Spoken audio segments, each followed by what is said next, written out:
Assalamualaikum guys, this is Daniel Yasin with you with another lecture of Daniel's Education Portal। इस lecture का जो topic होने वाला है वो होने वाला है ऑर्गेनाइजेशनल स्ट्रक्चर। इसमें जो है इसमें कुछ चीज़ें जो है हम ऑलरेडी देख चुके हैं। हमारी जो दो वीडियोस पोस्ट हुई हैं, मैंने दो वीडियोस पोस्ट की हैं। उस प्लेलिस्ट का जो लिंक है वो अवेलेबल है डिस्क्रिप्शन में, आप वहाँ से जाके देख सकते हैं। मैं एक ओवरव्यू दे देता हूँ कि अभी तक हमने क्या क्या डिस्कस किया है। हमने सबसे पहले जो पहली वीडियोस में हमने डिस्कस किया था ऑर्गेनाइजेशन क्या होती है, फिर हमने आगे उसकी क्लासिफिकेशंस देखी थी, फिर हमने विजिट ऑर्गेनाइजेशंस और एनपीओज को डिस्कस किया था। उनको लेंथ में डिस्कस करने के बाद फिर जो सेकंड लेक्चर था उसमें हमने जो है ना स्टेक होल्डर्स देखे थे कि स्टेक होल्डर्स कौन कौन से होते हैं। आप सबसे पहले स्टेक होल्डर होता क्या है, फिर उसके बाद इंटरनल स्टेक होल्डर्स हम जो है डिस्कस कर चुके थे। इस वीडियो का जो टॉपिक होने वाला है वो होने वाला है एक्सटर्नल स्टेक होल्डर्स। ठीक है जी, तो चलिए स्टार्ट करते हैं हमारे इस लेक्चर को।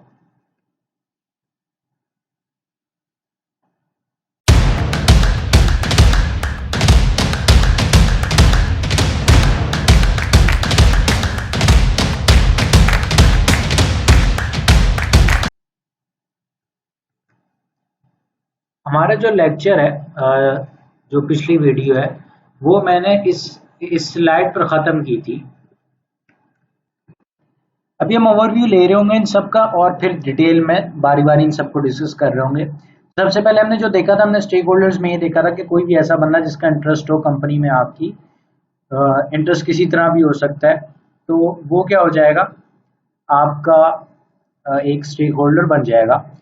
और हमने फिर आगे देखा था एक इंटरनल होता है और एक एक्सटर्नल होता है। इंटरनल स्टेक होल्डर्स वो लोग होते हैं, अगर हम जनरल व्यू में बात करें, जो कंपनी के अंदर के लोग होते हैं किसी ना किसी तरह के, तो वो इंटरनल स्टेक होल्डर्स बन जाते हैं। और जो कंपनी के बाहर के लोग होते हैं तो वो क्या बन जाते हैं, एक्सटर्नल स्टेक होल्डर्स बन जाते हैं। इसको हम जनरल व्यू डेफिनेशन कह सकते हैं। अच्छा जी, यहाँ पे जब हम देखें हमारे पास टोटल यहाँ पे 6 लोग हैं। एक्सटर्नल स्टेक होल्डर्स में 6 क्लासिफिकेशन हैं। सबसे पहले आपका लेंडर्स। अगर हम बात करें कि लैंडर्स कौन होते हैं, तो लैंडर्स में जो है आप दो लोग कह सकते हैं, एक तो आम पब्लिक और दूसरी बैंक्स। ये हम देखेंगे कि आम पब्लिक कैसी होती है और बैंक्स कैसे होते हैं लैंडर्स में। लैंडर्स की सिंपल वर्ड्स में जो मीनिंग है वो ये है कि जो कर्जा दे आपको, जो भी कंपनी को कर्जा दे रहा होगा वो क्या होगा, वो लैंडर्स में आएगा। फिर इसमें मेथड्स आते हैं, डिफरेंट मेथड्स होते हैं जिसकी वजह से बैंक्स और आपकी जो है ना जनरल पब्लिक दोनों इन्वॉल्व होते हैं। ठीक है जी। दूसरा है आपका सप्लायर। अच्छा, ये याद रखिए कि अभी हम इनको डिटेल में डिस्कस करेंगे, ये मैं सिर्फ ओवरव्यू दे रहा हूँ सबका इनका।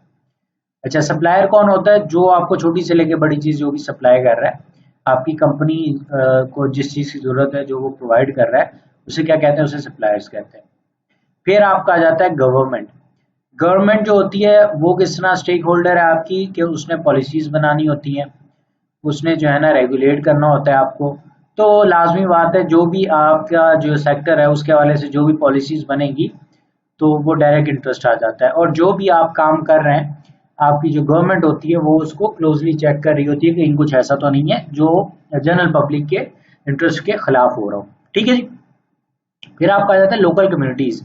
लोकल कम्युनिटीज का यहाँ पे मकसद अगर हम सिंपल वर्ड में कहें तो वो ये है कि जहाँ पर आपकी कंपनी है, जहाँ पर आपने जैसे प्लांट लगाया हुआ है, वो जो एरिया है उस इलाके की जो बात हो रही है उसे लोकल कम्युनिटी कहा जा रहा है। ठीक है जी।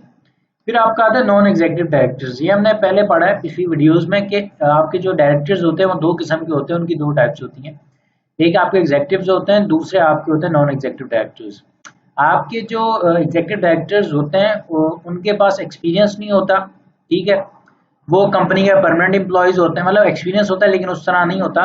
वो डिसीजंस जो हैं वो बहुत बहुत अच्छे जो है ना डिसीजंस अकेले नहीं ले सकते। तो उन्हें क्या चाहिए होता है, उन्हें और एक्सपीरियंस चाहिए होता है, और जो एक्सपीरियंस प्रोवाइड करते हैं वो आपके नॉन एग्जीक्यूटिव डायरेक्टर्स प्रोवाइड करते हैं। और इनका काम यही होता है कि वो डिसीजन मेकिंग में रोल प्ले कर रहे होते हैं, और ये परमानेंट एम्प्लॉयज नहीं होते कंपनी के। ये जो है ना अपने पैकेजेस ले रहे होते हैं, पर जो आपकी मीटिंग हो रही होती है, डायरेक्टर्स की मीटिंग हो रही होती है, उसके हिसाब से ये लोग पैसे ले रहे होते हैं। अच्छा जी। फिर आपका जो last but not the least, the general public including special interest groups and pressure groups. अच्छा जी, यहाँ पर क्या है, जैसे जो है ना आपकी एक बहुत बड़ी ऑर्गेनाइजेशन अगर किसी कंट्री में काम कर रही है तो उसका इकोनॉमी में एक रोल होता है, तो जाहिर सी बात है जब इकोनॉमी की बात आ जाती है तो जनरल पब्लिक की बात आ जाती है। ठीक है जी। और दूसरा, आप जो है ना जब इंटरेस्ट ग्रुप्स वगैरह की बात कर रहे हैं वहाँ पे जैसे आप बात कर लेंगे जैसे लोग होते हैं जो इन्वायरमेंटलिस्ट होते हैं, जो ये कहते हैं भाई ये धुआं शुआं नहीं होना चाहिए और इसको कम से कम करें, ग्रीनरी लगाएं, इस तरह करें उस तरह करें। तो वो भी उनका भी जो है ना वो स्टेक होल्डर्स होते हैं कि भाई ये, वो इस तरह स्टेक होल्डर्स होते हैं कि भाई ये जो है ना इतना बड़ा इन्होंने प्लांट लगाया हुआ है और ग्रीनरी बिल्कुल भी नहीं है, तो वो जो है ना ये बहुत ज़्यादा क्या कर रहे हैं, पोल्यूट कर रहे हैं, तो ऐसा नहीं चलेगा, आप जो है यहाँ पे कुछ ना कुछ करें नहीं तो हम केस कर देंगे, इस तरह जो है ना वो इस तरह इन्वॉल्व होते हैं। ठीक है जी। ये हमने एक ओवरव्यू ले लिया, इन सब का हमने क्या कर लिया, एक ओवरव्यू ले लिया। अब हम क्या करेंगे, अब हम करेंगे इनको लेंथ में डिस्कस। गाइस हमारे चैनल को सब्सक्राइब करना ना भूलें ताकि आप न्यू वीडियो से बाखबर रहें, और सब्सक्राइब के बाद बेल आइकन को ज़रूर दबाएं ताकि जो भी हमारी न्यू वीडियो है आपको फ़ौरन उसका नोटिफिकेशन मिल सके। शुक्रिया। आइए चलते हैं हमारी आज की वीडियो की तरफ, बारी बारी स्टार्ट करते हैं। हमारे पहले से पहला क्या है, लेंडर्स। लेंडर्स अभी हमने देखा कि लेंडर्स कौन होते हैं। लेंडर्स वो होते हैं जो एक कंपनी, एक ऑर्गेनाइजेशन को पैसा देते हैं। अच्छा, पैसा कैसे दिया जाता है, इसके दो मेथड्स हैं। इसके क्या है, इसके दो मेथड्स हैं। एक तो वो है जो बैंक्स का है, दूसरा आपका जनरल पब्लिक है। वो किस तरह जनरल पब्लिक से कैसे लिया जाता है, एक बॉन्ड्स बॉन्ड्स और डिबेंचर्स इशू किए जाते हैं कंपनी की तरफ से। वो जब आम पब्लिक से पैसा लेना चाहती है, वो बैंक से पैसा नहीं लेना चाहती। और जो है मतलब एक कंपनी डायरेक्ट बैंक से तो आपको पता ही कि लोन लेती है वहाँ। अच्छा, अब यहाँ पे हम थोड़ा सा इसको डिस्कस करेंगे लेंथ में। कैसे डिस्कस करेंगे, मैं भी आपको कुछ सिचुएशंस बताऊंगा, आपको समझ में आएगा कि लैंडर्स के किस तरह जो है ना इंटरेस्ट इन्वॉल्व होते हैं। अब भाई फॉर एग्जांपल एक बैंक ने अगर किसी को लोन दिया है, सही है, किसी एक कंपनी को लोन दिया है। अब कंपनी ने एक बैंक से लोन लिया, सही है, वो बैंक क्या करती है, आपको सबको मेथड तो पता होगा कि वो कोलेटरल रख के आपको जो है ना क्या कर देती है, आपको जो है दे देती है, आपको लोन दे देती है। अब कंपनी की 4 बिल्डिंग्स थी। पहले कंपनी ने एक बैंक से लोन लिया एक बिल्डिंग पे, फिर कंपनी ने क्या किया, एक और लोन ले लिया, किससे, दूसरी दूसरी बिल्डिंग को कोलेटरल रख के उसने एक और बैंक से लोन ले लिया। अब क्या हुआ, कुछ टाइम गुजरा, उसने फिर तीसरी तीसरी बिल्डिंग को कोलेटरल रखा और जो लोन ले लिया।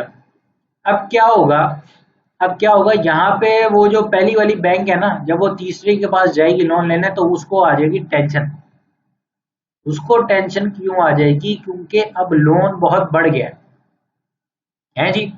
4 में से 3 बिल्डिंग्स तो क्या कर दी हैं जी, क्या कर दी हैं, 4 में से 3 बिल्डिंग्स तो ऑलरेडी कोलेटरल में आ गई हैं, एक उसके पास है जो दूसरी बैंक्स के पास है। तो अब उसे क्या होगी, उसे अब होगी टेंशन। टेंशन कैसे होगी कि भाई अभी कंपनी का क्या होने लग जाएगा, जब इतनी ज्यादा जगह से लोन ले लिया है तो अब क्या होगा, इंटरेस्ट की जो इंस्टॉलमेंट्स हैं वो क्या होने लग जाएंगी, वो हैवी हो जाएंगी, मतलब वो काफी ज्यादा हो जाएंगी। और जब आपकी इंटरेस्ट की इंस्टॉलमेंट्स बहुत ज्यादा हो जाएंगी तो ऑब्वियसली ऑब्वियसली जो कंपनी प्रॉफिट में भी जा रही हो तो क्या चली जाएगी, वो लॉस में आने के उसके क्या हो जाएंगे, खतरात हो जाएंगे।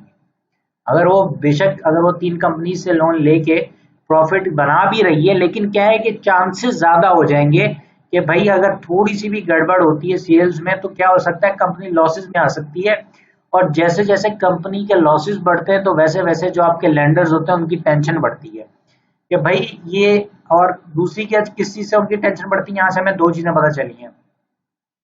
पहली उनकी टेंशन बढ़ती है कि भाई इतनी ज्यादा बोरोइंग कर रहे हैं ये लोग, ये कंपनी इतनी बोरोइंग कर रही है, इन्होंने मुझसे भी पैसा लिया हुआ है, तो पता नहीं at the end of the day मुझे पैसा मिलेगा भी कि नहीं मिलेगा।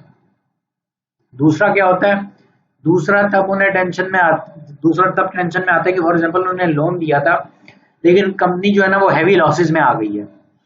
जब कंपनी हैवी लॉसेस में आ गई है तो जाहिर सी बात है वो जो है वो इंस्टॉलमेंट्स पे ही नहीं कर पाएगी, है जी। तो इस तरह क्या है कि ये कुछ सिचुएशंस मैंने आपको एग्जांपल के थ्रू बताई कि जिसमें लेंडर्स क्या होते हैं, वो आ जाते हैं टेंशन में कि भाई जो हमारे इंटरेस्ट है ना वो खतरे में आ रहे हैं। अगर हमने अभी कुछ ना किया, अगर हमने कुछ ना देखा अभी जो है ना, तो फिर क्या हो जाएगा, फिर हमारे लिए मसला हो सकता है। ठीक है जी। और ये देखें, मैंने कुछ आगे लिखा है वो भी हम रीड कर लेते हैं कि लेंडर चाहते क्या है कि want that borrower should pay their amount. भाई वो ये चाहते हैं कि जो उनसे लोन लिया गया है, जिस टर्म के लिए लिया गया है, वो हंसी खुशी जो है ना सब कुछ पूरा हो जाए। सही है, कुछ भी जो है ना मसला ना हो। ठीक है जी। Gets concern when a borrower gets too much loan. और उन्हें जो है ना फिर वही बात जो मैंने अभी आपको एक एग्जांपल के थ्रू बताई कि भाई उन्हें टेंशन हो जाती है जब उनसे किसी ने पैसा लिया और वो लोन पे लोन ले रहा हो। ठीक है जी। यहाँ पे जो है हमें कुछ चीजें पता चली हैं। और आगे दूसरी चीज है हमारे पास सप्लायर्स। हमारे सप्लायर्स कौन होते हैं, हमने क्या पढ़ा है, सप्लायर्स कौन होते हैं? ये वो लोग होते हैं जो कंपनी को कुछ ना कुछ प्रोवाइड कर रहे होते हैं, कुछ ना कुछ सप्लाई कर रहे होते हैं। ठीक है जी। अब यहाँ पे हमने इनकी दो दो पॉइंट्स लिखे जो इंपॉर्टेंट पॉइंट्स हैं। एक है आपका provide goods required by an organisation. वही बात है कि भाई वो जो भी रिक्वायर होता है एक कंपनी को, एक ऑर्गेनाइजेशन को, ये लोग क्या करते हैं, ये लोग उसे सप्लाई करते हैं। अच्छा, और दूसरा ये लोग क्या कर रहे होते हैं, ये लाजमी बात है, आपने देखा होगा कि कोई भी चीज जब प्रोवाइड होती है वो टोटली कैश बेसिस नहीं होती। जब आप लॉन्ग टर्म काम करते हो ना, तब आप ये तो एक्सपेक्ट कर सकते हो कि कुछ आपकी पेमेंट कैश में होगी, कुछ उस तरह होगी दूसरे मेथड से, मतलब कि क्रेडिट पर। लेकिन आप 100% कैश जो है ना वो एक्सपेक्ट नहीं कर सकते। तो यहाँ पे यही बात सिर्फ लिखी हुई है उन्होंने, ये बुक में एक पॉइंट लिखा हुआ था, तो मैंने कहा जब आप लिखने जाएंगे, जब आप खुद अपनी तरफ से लिखने जाएंगे, तो आप अगर ये दो पॉइंट्स होंगे तो आपके पास ज्यादा अच्छा लिखने के लिए होगा। तो ये दो पॉइंट जो है ना आप लिख सकते हैं, इनको मिक्सअप कर सकते लिख सकते हैं। अब यहाँ पे जो आपका असल काम आ गया कि भाई उन्हें टेंशन कब होती है, एक सप्लायर को टेंशन कब होती है, सोचे कब टेंशन होती होगी। सबसे पहली बात, आप जब किसी को कुछ कोई चीज सप्लाई करते हैं, तो आपकी पहली कोशिश क्या होती है, आपकी पहली कोशिश ये होती है ना कि भाई जो भी चीज आपने सप्लाई की उसके अगेंस्ट जो भी आपका बिल है वो आपको जल्दी से जल्दी मिल जाए। वो जितना जल्दी हो सके आपको मिल जाए ताकि अमाउंट लेट ना हो। है जी। आपका जो पैसों का सर्कल है वो ठीक तरह चलता रहे, आपको कोई इशू क्रिएट ना हो। ऐसा है क्या, ऐसा नहीं है, ऐसा ही है ना।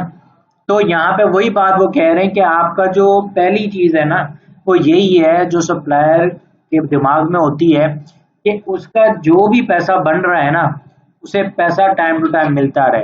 भाई ठीक है, क्रेडिट पे भी दे रहे हैं, लेकिन क्या हो कि क्रेडिट वाला पैसा जो है ना, मतलब अगर फॉर एग्जांपल एक एक महीने का टाइम है ना क्रेडिट का, एक जो आपका सप्लायर है वो 1 मंथ क्रेडिट टाइम दे रहा है आपको, वो क्रेडिट पीरियड है आपका।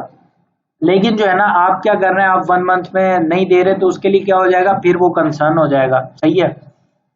और दूसरी क्या चीज हो जाती है, दूसरी हो जाती है बैड डेट्स। ये हमने अकाउंटिंग में पढ़ा है कि भाई आपकी वो अमाउंट रिकवरेबल ही नहीं रही। क्या हो गई, रिकवरेबल ही नहीं रही।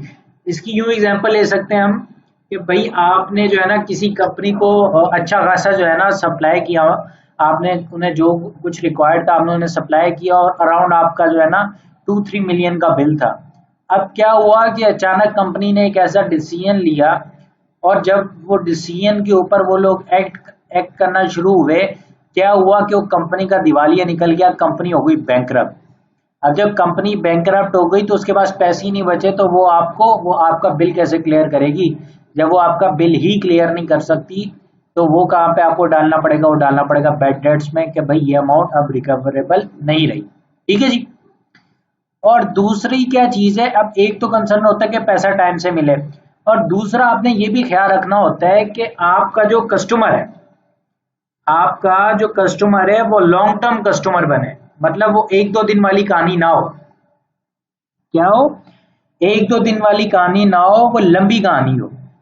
उसमें जो आपके कस्टमर्स हैं वो लॉन्ग टर्म कस्टमर्स बने, और वो आपसे खरीदते रहें। वो आपसे हर बार आपके पास आए कि भाई हमने किसी और से नहीं खरीदना, हमने किससे खरीदना है, हमने सिर्फ और सिर्फ आपसे खरीदना है। इसमें जो है फिर लाजिम बात है आपको आफ्टर सेल सर्विस अच्छी देनी पड़ती है, आपको क्रेडिट पीरियड थोड़ा सा रखना पड़ता है, ताकि आपका जो कस्टमर है वो खुश हो आपसे। तो लेकिन पर्पस क्या होता है कि भाई सप्लायर का कंसर्न क्या होता है कि हमारा जो कस्टमर है, मतलब जो सप्लायर का कस्टमर है, वो उनसे लॉन्ग टर्म जो है ना उनके साथ चले, शॉर्ट टर्म कोई गेम ना करे। ठीक है जी। और तीसरी क्या चीज है कि भाई इज्जत तो सबको चाहिए होती है ना, है जी। इज्जत तो सबको चाहिए होती है। ऐसे ना हो कि हम पैसे लेने जाएं, सही है, और हमें धक्के मार के ऑफिस से बाहर निकाला जा रहा हो, तो ये इथिकल होगा या अनएथिकल होगा? तो ये चीज ना हो। भाई बंदे इथिकल हो, चले चलो ठीक है, बंदा 5-10 दिन सह लेता है, लेकिन जो है ना बंदा इथिकल हो, सामने वाली ऑर्गेनाइजेशन क्या हो, इथिकल हो, कस्टमर क्या हो, इथिकल हो, ताकि जो है कोई मसला ना हो कि भाई वो जो है धक्के मार के मैं ना निकाल रहा हूँ, जब हम अपने पैसे लेने जाए इज्जत से, तमीज से, तरीके से बात कर रहे हो, बेशक 5-10 दिन जो है वो लेट हो जाए। ठीक है जी। यहाँ पे हमारा सप्लायर्स का जो है ना कहानी खत्म हो गई है। अब हमारे पास जो आता है वो हमारे पास आता है गवर्नमेंट। अच्छा, गवर्नमेंट जो होती है ना वो काफी डीपली इन्वॉल्व होती है। मतलब जब आप एक्सटर्नल स्टेक होल्डर्स में बात कर रहे हैं ना, तो आप यूं कह सकते हैं कि आपकी जो गवर्नमेंट है वो काफी मेजर स्टेक होल्डर हो सकती है। मतलब एक्सटर्नल स्टेक होल्डर में उसका काफी बड़ा रोल हो सकता है। वो डिपेंड करता है कि आप किस इंडस्ट्री में काम कर रहे हैं, मतलब आपकी जो कंपनी, आपकी जो ऑर्गेनाइजेशन है उसकी इंडस्ट्री कौन सी है।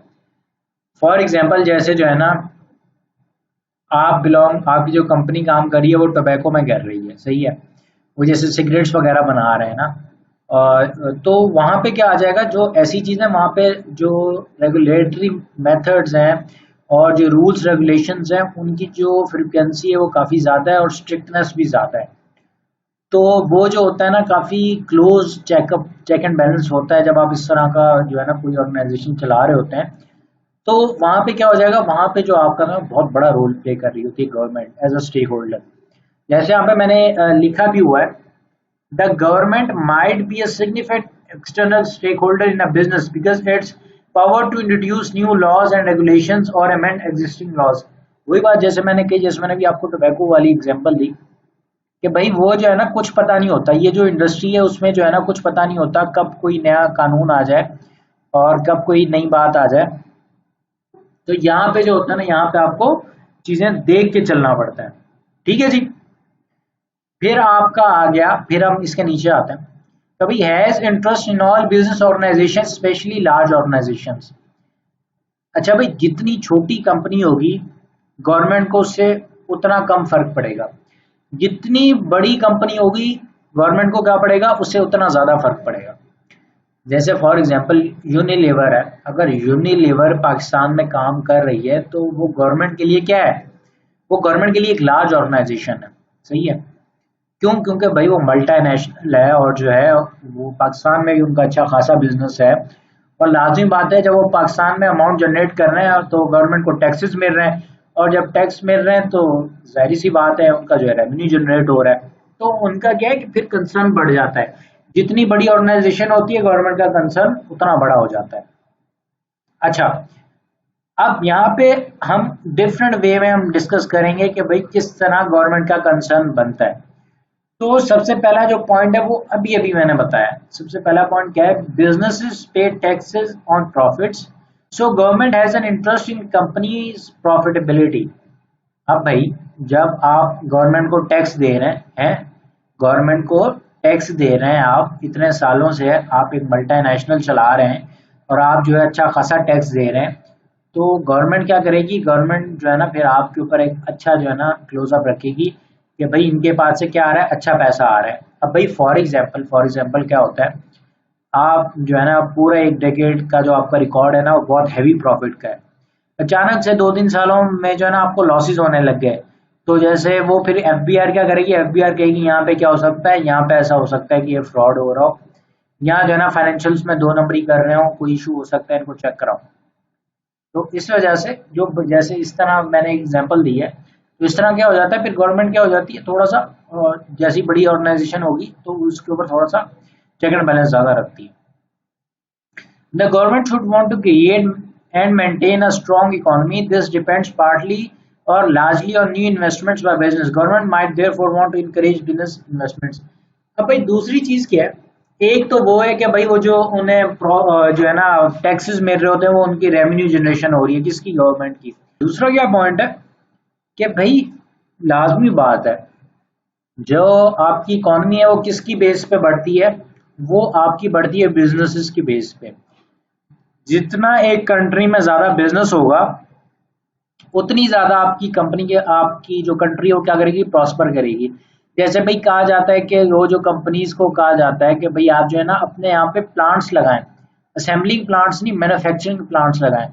मैन्युफैक्चरिंग प्लांट्स क्यों लगाएं कि भाई उससे क्या होगी, उससे एक तो आपकी कॉस्ट कटिंग होगी, सही है, एक कॉस्ट कटिंग होगी, दूसरा क्या होगा, मुल्क के अंदर जब चीज बनेगी तो मुल्क की रिसोर्सेज यूज होंगी। उससे क्या होगा, उससे ये होगा कि आपकी जो है ना एम्प्लॉयमेंट रेट जो है ना वो अच्छा होगा, मतलब एम्प्लॉयमेंट अपॉर्चुनिटीज क्रिएट होंगी। दूसरा क्या होगा कि जब आप जो है ना मैन्युफैक्चरिंग ही यहाँ पे कर रहे हैं, लाजमी बात है आप हर चीज यहाँ पे बना रहे हैं। भाई आप जो है ना एक गाड़ी के नट से लेकर और आप जो है ना पूरी गाड़ी कहाँ पे रेडी कर रहे हैं, आप पाकिस्तान में रेडी कर रहे हैं। तो उससे क्या होगा, जब हर एक पार्ट यहाँ पे बनेगा तो उसके लिए मटेरियल भी चाहिए होगा। अब जब मटेरियल चाहिए होगा तो वो भी पाकिस्तान में खरीदा जा रहा होगा, तो उससे क्या होगा, वहां पे भी फिर जो है ना दोबारा प्रॉफिट जनरेट हो रहा होगा। और लाजमी बात है जब मल्टीनेशनल्स अपनी बनाएंगी, यहाँ पे आके खोलेंगे, अपने प्लांट्स खोलेंगे, तो उससे क्या हो जाएगा, उससे बिजनेस बढ़ेगा और लाजमी बात है फिर क्या होगी, आपकी इकॉनमी जो है वो बूम करेगी। तो इस वजह से आपकी जो गवर्नमेंट है वो क्या इनकरेज करेगी, वो करेगी कि इन्वेस्टमेंट्स करें, सही है। वो जो एक छोटी कंपनी है उसको कहेगी कि आप इन्वेस्टमेंट करके और बड़ी हो जाएं, और जो पहले से बड़ी है उसको कहेंगे आप और इन्वेस्टमेंट करके और बड़े हो जाएं। और जो है ना, और वो ये भी कहेगी कि नई नई कंपनीज आए और जो है ना यहाँ पे आके काम करें, ठीक है जी।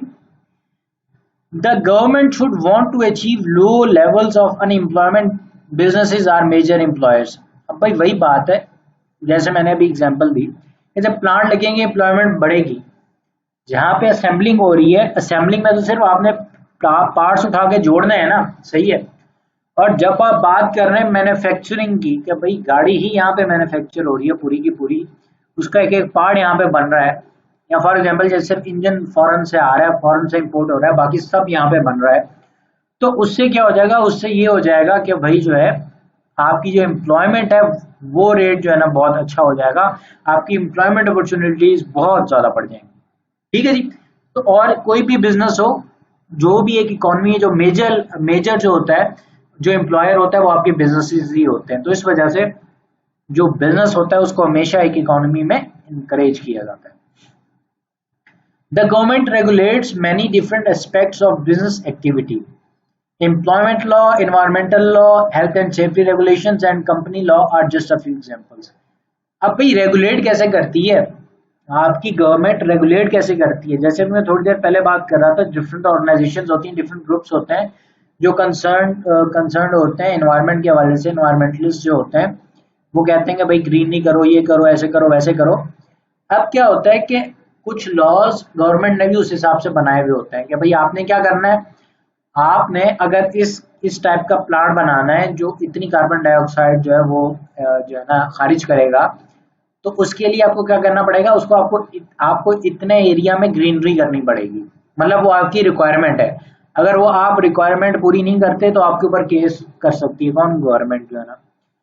तो यहाँ पे इसी तरह और दूसरे लॉज जैसे कंपनी लॉज हैं कि भाई कंपनी को कुछ रूल्स के अंदर, कुछ लॉज के अंदर जो है ना ऑपरेट करना होता है, वो उनसे बाहर नहीं कर सकती। वो उनसे बाहर करेगी तो क्या होगा, गवर्नमेंट कहेगी ये लो पकड़ो ताला, चलो शाबाश गेट पे लगा दो, ठीक है जी। और क्या होता है कि भाई ये तो हो गया एक कंपनी के हवाले से। अब क्या है, जो लोग वहां पे काम कर रहे हैं, अब सिर्फ एम्प्लॉयमेंट अपॉर्चुनिटीज क्रिएट करना ही तो गवर्नमेंट का पर्पस नहीं है। जो आम पब्लिक है उसकी सेफ्टी भी तो गवर्नमेंट की जो है वो जिम्मेदारी है, क्या नहीं है ना, हेल्थ एंड सेफ्टी भी उसकी जिम्मेदारी है। तो उसके हवाले से कुछ रूल्स बनाए हुए हैं, हेल्थ एंड सेफ्टी रूल्स, जिसके अंदर भाई कंडीशंस बताई जाती हैं कि भाई अगर इस तरह का काम है तो जो कंपनी है वो अपने एम्प्लॉय को ये चीजें प्रोवाइड करेगी। जो उस कंडीशन में काम करेगा उसको ये चीजें कंपनी प्रोवाइड करेगी, और कंपनी प्रोवाइड नहीं करेगी तो उसके अगेंस्ट क्या हो सकता है, उसके अगेंस्ट एक्शन हो सकता है। तो इस तरह डिफरेंट चीजें हमने अभी देखी कि जिनके थ्रू आपकी जो गवर्नमेंट होती है वो क्या कर रही होती है, वो एक कंपनी को क्या कर रही होती है, रेगुलेट कर रही होती है। ठीक है जी। तो यहाँ पे जो है ना हमने गवर्नमेंट का भी एक रोल देख लिया। फिर आपके आ जाते हैं कस्टमर्स। भाई कस्टमर वो कहते हैं ना, उसे क्या कहते हैं, customer, customer is always right, customer is the boss, इस तरह की कई बातें कही जाती हैं कस्टमर्स को लेके। तो उनका मकसद क्या होता है, उनका मकसद ये होता है कि भाई अगर आपका कस्टमर है ना तो ही आप हैं, अगर आपका कस्टमर नहीं है तो आप भी नहीं है। भाई कितनी बड़ी कंपनी क्यों ना हो, कितनी ही बड़ी कंपनी क्यों ना हो, अगर अगर कस्टमर उससे चीजें लेना छोड़ दे, अवाम उनसे चीजें लेना छोड़ दे, तो वो रातों रात क्या हो सकती है, वो बैंकरप्ट हो सकती है, चाहे कितनी ही बड़ी कंपनी वो क्यों ना हो। ठीक है जी। तो यहाँ पे क्या चाहिए होता है, यहाँ पे आपको चाहिए होता है कि आपने कस्टमर का बड़ा ख्याल रखना है। और कस्टमर को क्या चाहिए होता है, कस्टमर को as a external stakeholder जब आप बात करें उसको चाहिए होती क्वालिटी। या भाई फॉर एग्जाम्पल भाई आप क्या कर रहे हैं, आप जो है ना उसे क्या कहते हैं, कोई भी एक चीज सेल कर रहे हैं, सही है। हम यहाँ पे एग्जांपल ले लेते हैं फर्नीचर। अब भाई अगर आप फर्नीचर मार्केट जाएं, आपको एक सोफा 5,000 का भी मिलेगा, आपको 10 का भी मिलेगा, आपको 15 का भी मिलेगा, और आपको 1 लाख रुपए का भी मिलेगा, और आपको 2 लाख का भी मिलेगा, आपको 3 लाख का भी मिलेगा, आपको 5 लाख का भी सोफा सेट मिलेगा। आप प्राइस जो है, प्राइस जितनी बढ़ाते जाएंगे वो बढ़ती जाएगी। लेकिन क्या है, यहाँ पे कंसर्न क्या है, यहाँ पे कंसर्न क्या है कस्टमर का, कि भाई अगर मैं जो है ना, मुझे 5,000 का भी सोफा मिल रहा है, लेकिन मैं खरीद रहा हूँ 50,000 का सोफा, तो मुझे क्या मिलना चाहिए, मुझे उस 50,000 की अगेंस्ट 50,000 वाली चीज भी मिलनी चाहिए। मुझे जो है 50,000 के अगेंस्ट 5,000 वाली चीज ना नहीं जो है चिपकाए, जो है ना आपका, वो मुझे जो सेलर है वो मुझे क्या करे, वो मुझे जो मैंने पेमेंट दी है उसके अगेंस्ट वैल्यू दे। क्या दे, उसके अगेंस्ट वैल्यू दे। ऐसा ना हो कि मेरे जो पैसे हैं वो हलाल ना हो। तो कस्टमर का यही कंसर्न होता है कि भाई उसको जो चीज जितने की मिल रही है ना उस हिसाब से उसे क्या मिले, उसको क्वालिटी भी मिले। अब जैसे आप 5,000 वाला सोफा ले रहे हैं ना, आप उसके ऊपर इतनी उम्मीद नहीं लगाएंगे कि भाई ये साला साल चलेगा।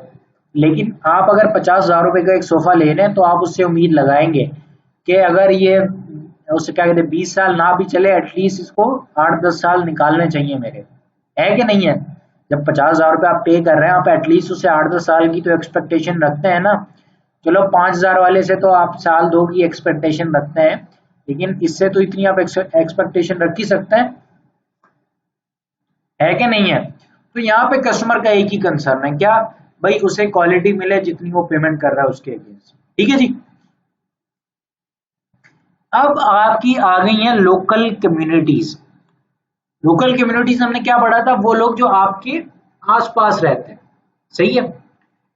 अब यहाँ पे क्या होता है, एक तो होती है छोटी कंपनीज और एक होती है मतलब जिनका बिजनेस काफी बड़ा होता है ना, मतलब वो लार्ज स्केल पर जो है ना ऑपरेट कर रही होती है। अब जो कोई भी हो, कोई भी एक आपका स्टेक होल्डर हो, उसका क्या होता है, जो कंसर्न होता है ना, मतलब जब हम एक्सटर्नल स्टेक होल्डर्स की बात कर रहे हैं, वहां पे जैसे ये लोकल कम्युनिटी है, अब इसका कंसर्न और जैसे गवर्नमेंट का कंसर्न, इनका जैसे जैसे बड़ी ऑर्गेनाइजेशन होती है ना, उस उनके साथ इनका इंटरेस्ट ज्यादा होता है। अच्छा, वो इंटरेस्ट कैसे ज्यादा होता है, हमने गवर्नमेंट का तो देखा, हम लोकल कम्युनिटीज का देखेंगे। जैसे भाई अगर एक इलाके में आपका जो है ना, जैसे इंडस्ट्रियल जो है ना एरिया बना दिया जाता है, वहां पर प्लांट लगते हैं काफी ज्यादा, जैसे सिंध में नूरियाबाद है, तो अब वहां के आसपास, अगर मतलब वहां नूरियाबाद में तो इतनी आसपास पॉपुलेशन नहीं है, लेकिन फॉर एग्जांपल हम एज्यूम कर लेते हैं कि वहां पे आसपास काफी ज्यादा आबादी है ना, हम ये एज्यूम करते हैं कि भाई आसपास आबादी आबादी है, और जो है ना वहां पे जो है ना रहने के लिए जगह ही नहीं मिलती, बहुत मुश्किल से जगह मिलती है। तो वहां पर क्या होगा, वहां पर क्या होगा, वहां की जो आवाम होगी ना, वो कनेक्टेड होगी किससे, उन सब कंपनीज से जो वहां पे ऑपरेट कर रही हैं वो किस तरह कनेक्टेड होगी। भाई अगर कंपनी अच्छी चल रही है, अगर कंपनी अच्छी चल रही है तो क्या करेगी, वो एक्सपेंड करेगी। जब एक्सपेंड करेगी तो क्या होगा, आपकी जो है ना लोकल्स के लिए जो है ना फर्स्ट हैंड क्या बन जाएंगी, जॉब अपॉर्चुनिटीज बन जाएंगी।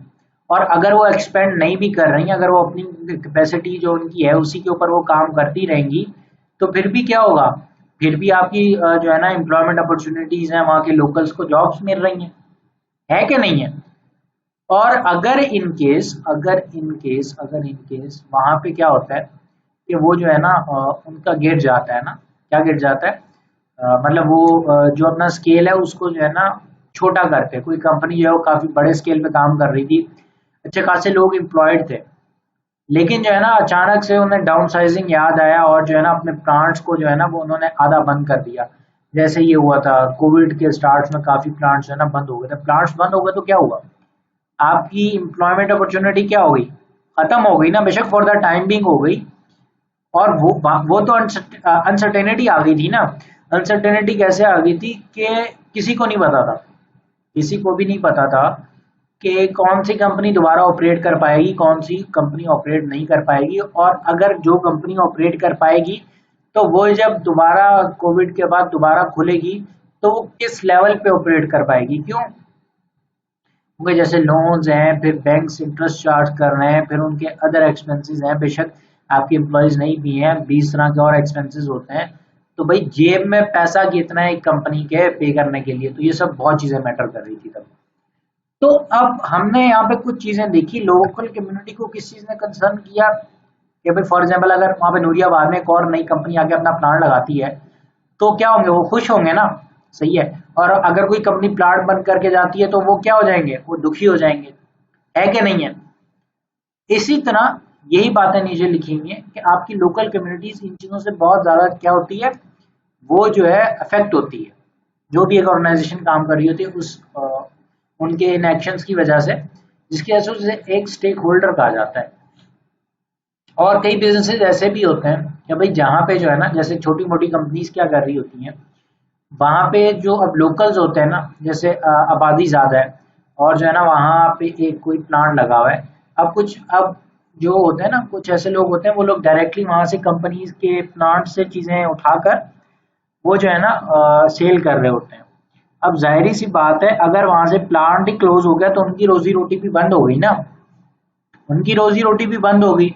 और फॉर एग्जाम्पल अगर हम बात करें कि एक एरिया में एक प्लांट लगा हुआ है बहुत बड़ा, और वहाँ के लोगों का जो है ना उसे क्या कहते हैं, बिजनेस ही यही है। वहाँ के लोगों का 90% बिजनेस यही है कि वो उस प्लांट से चीज़ें डायरेक्टली उठाते हैं और जो है ना वो आगे सेल करते हैं ना, आगे डिफरेंट लोगों को सेल करते हैं और वहाँ से वो प्रॉफिट बनाते हैं। अब जाहिर बात है, एक कोई भी कम्युनिटी हो ना जहाँ पे मेजर बिजनेस का कोई भी एक सोर्स होती है, तो क्या क्या देखा जाता है वहाँ पे कि अगर वो बिजनेस अफेक्ट होता है ना, उसी वजह से आपकी पूरी कम्युनिटी अफेक्ट होती है। भाई वहाँ की जो होटल्स हैं वो भी अफेक्ट होंगी, वहाँ के जो शॉप्स हैं जितनी वो भी अफेक्ट होंगी, वो छोटी से लेकर बड़ी चीज सब अफेक्ट होगी। क्यों अफेक्ट होगी, क्यों, अगर प्लांट बंद होता है जाहिर बात है बिजनेसेस 90% लोगों का बिजनेस बंद हो गया। जब 90% लोगों का बिजनेस बंद हो गया तो जाहिर बात है जब एक जगह पैसा बन ही नहीं रहा तो लोग खर्च कहाँ से करेंगे। जब अचानक से एक जगह पे पैसा ही बनना बंद हो गया तो लोग वहां पे, जब पैसा बन ही नहीं रहा तो वो खर्च कैसे करेंगे, और जब खर्च नहीं करेंगे तो दुकानें कैसे चलेंगी जो बाकी लोगों की हैं। यही बात है ना, जब पैसा ही नहीं होगा तो खाएंगे कहाँ से। तो वही बात आ जाती है। तो इस तरह जो है ना डिपेंड करता है, लोकेलिटी पे भी डिपेंड करता है और ऑर्गेनाइजेशन के स्केल पे डिपेंड कर रही है, उसके ऊपर भी डिपेंड करता है कि आपका जो स्टेक है लोकल कम्युनिटी का वो कितना बड़ा है। जैसे मैंने यहाँ पे कुछ चीजें लिखी हुई हैं, specially when the organisation is major employer in the area. जैसे मैंने अभी बात की कि जितनी बड़ी ऑर्गेनाइजेशन उतनी ज़्यादा एम्प्लॉयमेंट करेगी, और जाहिर सी बात है जब वो एक मेजर एम्प्लॉयर है तो उसका रोल भी उस कम्युनिटी में बहुत ज़्यादा होगा, क्योंकि वो लोगों की जिंदगी उस कंपनी पे चल रही होंगी। फिर आपका local community depends on the organisation and the business activity. उन मैंने जैसे भी उनकी एक बिजनेस एक्टिविटी के बारे में बात की कि भाई वो क्या कर रहे हैं, वो जो है ना एक्सपेंड कर रहे हैं, सही है, या फिर जो है ना वो उसे क्या कहते हैं, वो क्या कर रहे हैं कि आपका है वो क्लोज कर रहे हैं अपने प्लांट्स को। तो यहाँ पे क्या हो जाएगा, ये दोनों बिजनेस एक्टिविटीज ही हैं, एक में जो है पॉजिटिव है, एक में नेगेटिव है, लेकिन दोनों काम हो रहे हैं, तो यहाँ पे क्या हो जाएगा, उससे जो है ना फर्क पड़ेगा। When the organization plans on expanding or closing down, it concerns them। भाई जाहिर सी बात है, अभी मैंने जैसे आपको एक्सप्लेन किया कि भाई अगर एक कंपनी इतने सालों से एक जगह पे ऑपरेट कर रही है, वहां के लोगों की जिंदगियां उसके ऊपर चल रही हैं, उनकी रोजी रोटी वही कंपनी से चल रही है, तो अगर वो जो है बंद करने का सोचती है, सही है, तो क्या हो जाएगा, उनका तो दिवालिया निकल जाएगा, उन बेचारों की रातों की नींदें उड़ जाएंगी। और जो है अगर वो एक्सपेंड करते हैं तो वो खुश होंगे कि भाई जो है ना, और जो हमारे लोग हैं उनके लिए भी क्या बन रही है, उनके लिए भी जो है ना एम्प्लॉयमेंट अपॉर्चुनिटीज क्रिएट हो रही है। ठीक है जी। If major business closes down, it has a knockdown effect on the area. Linked businesses also get shut down. अब लिंक बिजनेस की जैसे मैंने भी आपको एग्जांपल दी कि भाई फॉर एग्जांपल कोई भी एक कंपनी है, वो अगर काम कर रही है और वहाँ के जो लोकल्स हैं वो क्या करते हैं, उससे चीज़ें खरीदते हैं, डायरेक्टली प्लांट से चीज़ें लेते हैं और जो है ना वो आगे सेल करते हैं और वो अच्छा खासा प्रॉफिट बनाते हैं उससे। अब अचानक अगर कंपनी ने कह दिया कि भाई हम प्लांट बंद कर रहे हैं, तो उनका बिजनेस किससे लिंक है, उनका बिजनेस उसी प्लांट से लिंक है, तो वो भी क्या हो जाएगा, वो भी शट डाउन हो जाएगा। तो इस तरह आपकी लोकल कम्युनिटी अफेक्ट होगी उस चीज से। ठीक है जी। अब हमारा आ जाता है द जनरल पब्लिक। अच्छा जी, जनरल पब्लिक कौन है, हमारी आम आवाम। भाई आम आवाम किस तरह से अफेक्ट होती है, आप ये सोच रहे होंगे कि भाई चलो ठीक है कम्युनिटी लोकल है उसके ऊपर भी असर पड़ता है, ठीक है भाई, बाकी सब पे भी असर पड़ता है, लेकिन बाकी आवाम का क्या जाए, उसके ऊपर कैसे असर पड़ता है, उसके ऊपर ऐसे असर पड़ता है कि जितनी बड़ी कंपनी होती है ना, उसका इकोनॉमी में उतना बड़ा रोल होता है, और जितना बड़ा उसका इकोनॉमी में रोल होता है ना, वो उतनी ज़्यादा जो है ना उसकी वजह से क्या हो रही होती है, आपकी इकोनॉमी में कुछ बेहतरी या जो है नेगेटिविटी आ रही होती है। तो इस वजह से वो क्या बन जाती है, वो भी जनरल पब्लिक का भी कंसर्न बन जाती है कि भाई ये कंपनी क्या कर रही है आजकल, ये अच्छी चल रही है कि बुरी चल रही है। अब जैसे यहाँ पे लिखा हुआ है, the general public might consider that it has a stake और interest major companies because the action of these companies can affect society as a whole. जैसे मैंने अभी बात बताई कि भाई अगर जो बड़ी कंपनीज है वो डायरेक्टली आपकी इकोनॉमीज के ऊपर जो है ना अच्छा इम्पैक्ट डाल रही होती है, बुरा इम्पैक्ट डाल रही होती है। तो आप क्या करते हैं, जो जनरल पब्लिक होती है उनके लिए कंसर्न होता है कि भाई अगर कोई बड़ी कंपनी है, उसका रोल क्या है, उसका रोल पॉजिटिव है कि नेगेटिव है। अच्छा, यहाँ पे बात की जा रही है public health, specially in the case of food manufacturers and manufacturers of drugs and medicine. अब भाई कोई ये चीजें तो जनरल पब्लिक जो हम यूज करते हैं, जो हम खाते पीते हैं, ये तो मेन चीजें हैं ना, जो हमने खाना पीना है वो तो मेन चीजें है ना, वो तो चीजें हम अवॉइड कर ही नहीं सकते। अब जैसे हम एग्जांपल ले लेते हैं, KNNs वगैरह हैं, वो PK फूड्स वाले हैं, इस तरह आपकी जो है ना डिफरेंट मेडिसिन के जो है ना वो मैन्युफैक्चरर्स हैं जो ड्रग्स बनाते हैं, सही है, फिर मेडिसिन की कई फॉर्मुलेशन वाली कंपनीज हैं। तो यहाँ पे क्या है, ये हमसे डायरेक्टली लिंक्ड है। ये हमसे डायरेक्टली लिंक्ड कैसे हैं कि भाई ये सब ख्याल रख के तो चीजें बना रहे हैं ना, कोई दो नंबरी तो नहीं कर रहे। भाई जो दवाइयाँ बन रही हैं, जो गोलियां आ रही हैं, ऐसा तो नहीं है कि वो जो गोलियां दे रहे हैं उसके अंदर जो वो जो यूज कर रहे हैं केमिकल्स, वो दो नंबर है सारे, तो इस वजह से जो दवाइयाँ हैं वो असर ही नहीं करेंगी, ऐसा तो नहीं है, कुछ कोई ऐसी कहानी तो नहीं है। यहाँ जैसे वो KNNs वाले हैं और जो है वो है आपका जो है PK फूड्स वाले हैं, वो जो चिकन यूज कर रहे हैं वो तो हलाल है ना, वो हराम तो नहीं है। और जो चिकन है वो ठीक है ना, ऐसा तो नहीं है कि वो जैसे मशहूर होता है कि वो मरी हुई मुर्गियां तो नहीं वो डाल डाल के दे रहे चीजों में, मुर्गियां तो ठीक ठाक है ना, उनकी तबीयत तो नहीं खराब थी। तो ये सब क्या है, ये हमारे जनरल पब्लिक के कंसर्न आ जाते हैं। ठीक है जी। दूसरा क्या, protection of the environment, reducing pollution and creating sustainable business. अब भाई वो कहते हैं कि भाई जो जनरल पब्लिक है वो ये कहती है कि ऐसा भी ना हो कि बाकी सब तो ठीक है लेकिन जो है ना हमारे आसपास धुआं ही धुआं हो, है जी।